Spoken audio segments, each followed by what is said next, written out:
Catherine et Sylvie, qui sont toutes les deux candidates sur la liste Renaissance, sont venues ce matin à Draguignan.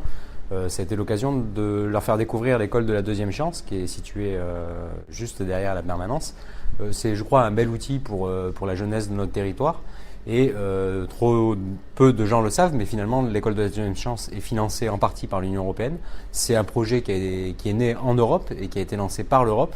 La première s'est développée à Marseille, sur le territoire français. Donc c'est un bel exemple de ce que peut faire l'Europe pour la jeunesse et plus largement de ce que fait l'Europe sur nos territoires et pas que dans les métropoles, aussi sur les territoires ruraux.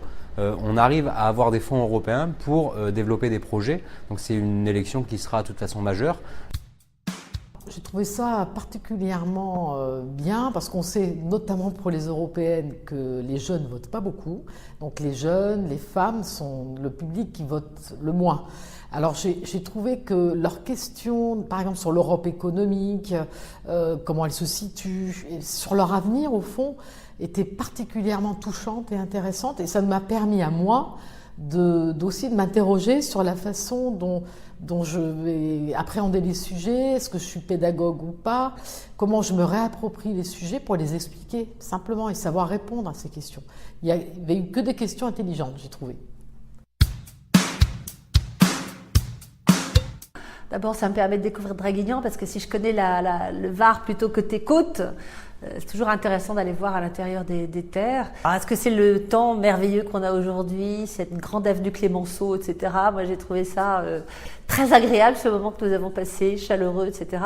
Et puis, de voir aussi tous ces élus, tous les gens, voilà, toutes les équipes vraiment intéressées de nous voir sur le terrain. Moi, j'y arrive quand même de l'ouest de la France. Bon, Sylvie Brunet est plus proche, mais je crois qu'on sent qu'ils sont intéressés de nous voir venir et moi encore plus intéressée d'entendre aussi les problématiques locales parce que demain je vais me retrouver à l'Europe apporter, alors je ne sais pas encore dans quelle commission je serai, mais s'il y a des problématiques de tourisme durable, de transport, de mobilité, d'environnement, c'est un peu mes sujets, d'énergie, etc.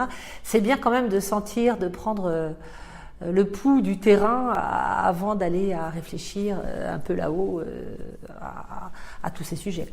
Moi, j'ai pu parler avec les deux candidates d'un sujet qui me tient à cœur, c'est la péréquation des fonds européens. Il ne faut pas que les fonds européens n'aillent que dans les métropoles. On a besoin aussi que les associations ou les petites collectivités bénéficient de ces fonds européens-là dans les territoires ruraux et c'était un bel exemple en Dracénie pour leur montrer l'enjeu qui était là pour l'Union européenne.